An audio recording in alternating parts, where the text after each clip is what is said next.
Funny Games, not Fun and Games, Funny Games from 1997. I did a little fun thing with these reviews. I went through the other names that they're known by. I translated them. You should have translated the tagline because I didn't get. Oh, really? Because the tagline was in German, Dutch. It's I don't know if I wrote it down. German, I think. Yeah, I think it's German. It's German. Also known as Funny Games is also known as Hours of Terror, Free Violence, Strange Toys, Dangerous Play, and Deadly Games. So, maybe you're in Brazil. Maybe you're in some other country. That might be what you know it by. I wonder what the tagline is.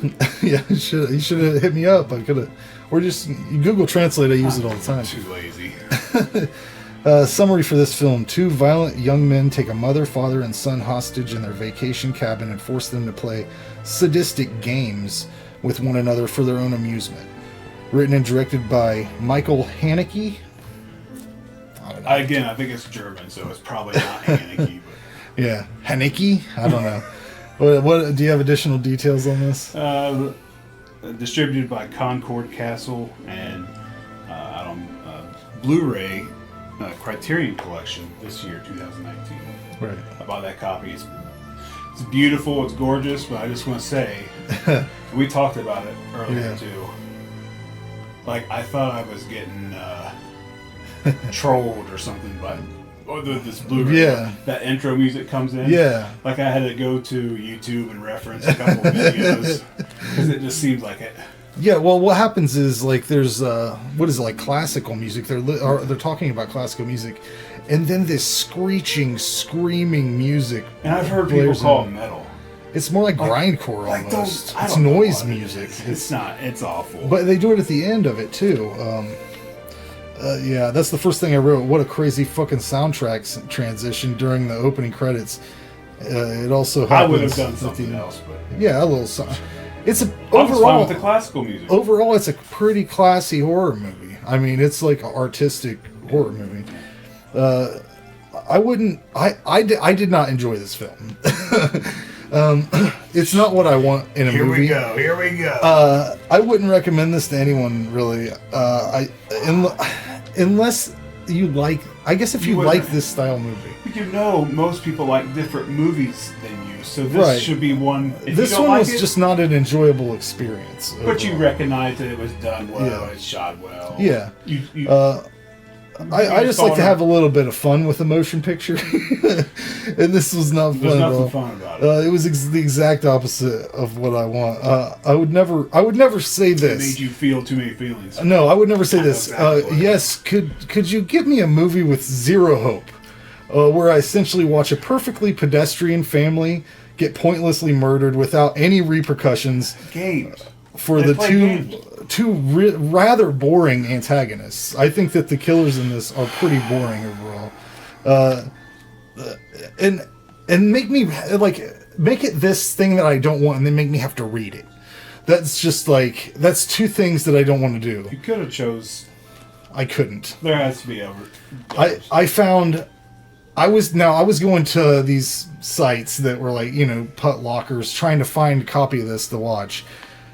When I said Funny Games, did you think it was 2007? No. Have you seen this before? I've seen the artwork for it, or the cover, the poster, whatever. Have you seen 2007? No. And I won't. Unless we watch it for the show. No, it's pretty close to, like, scene for scene, same director. Yeah. I tried to find I tried to find a redeeming quality for this movie, just to say something positive. And I'm like, it was filmed proficiently. It was filmed in a cool way.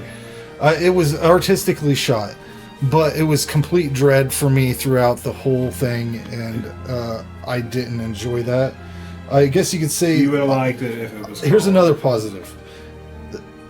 You could say this is the first type of this sort of suspense movie, because home invasion. Yeah, and this is exactly the kind of reason why I like that sequel to The Strangers more than the original, because the original has that same sort of feeling as this movie, I think. I mean, I don't know. Maybe it's just me. I can only give this. I'm gonna give it a 2 out of 10.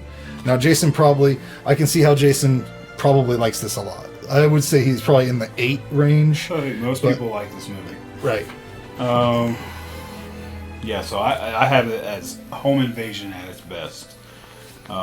We talked about the crazy music. It's just really intense, heavy scenes. I mean, that kid gets his head splattered. Yes. Spoiler alert. The kid, number one, a kid death. Right there, you're already. Yeah. I don't like it. I don't like it. Not a lot of people don't. I understand. But he gets his head splattered. Right. But that whole scene, was so freaking heavy. It was, and I swear to God, I think it's all one long shot. There's no cuts. There's no edits. Yeah. She just has to. She has to sit there and just face and think about what just happened. And I thought the funny thing is that she all she wanted at that point was just to shut off that race on TV. Oh yeah. I don't know. That would have been. It's just the little things about that in this movie that just makes it seem so real and it's just crazy. But that's what it is. So I know what kind of movies you like. Right. This movie is just—it's all feelings. It makes you feel like you're watching one of those real villains. They turn them into villains. This is how I'm going to say. I don't like it. That's why I gave it a low score. It is done well enough to where it will make you feel like the same feeling you get when you watch one of those real life crime murder documentaries or whatever. The first 48. Yeah, shit like that. Like you were like, oh my god, that's a real person. Just it makes you feel that same. It mimics that feeling. So I don't know. Quality. Yeah, but there's a lot of long shots and with very few cuts. It breaks the fourth wall. Yeah, that throws me off always because that seems like it's reserved for comedy kind of things. This ain't a comedy. No. This ain't funny. But it's foreign, so that makes sense. So then, he talks to the camera, he rewinds, picks up and rewinds the movie. Yeah. That I like it and I don't like it, but that's just nitpicking for me. The look and condition of the family gets progressively worse through the movie. I think that you have to say they're great actors. I mean, I also with makeup and special effects makeup effects. That helps, but the acting is good. As far as you can tell, because I always have a hard time with foreign acting. I don't know if it's good or not. They could have said 2 words this whole movie, and just the scenes, the situations. That's what makes this movie intense. Beautifully shot, such a raw feeling to it. I guess that's maybe what you mean when it seems like I'm watching a documentary or something. Like I'm watching. Yeah. This is real life stuff. I don't know. I was sucked into the movie, and I think that's all you want as far as a director and. Yeah, well, it's reason. Everything that happens is pretty reasonable to be it could be something that happens. There's psychos, but yeah, absolutely. Yeah. I gave it an 8. Yeah, I hit it right on the head. I knew right what he was going to say about it. I recommend.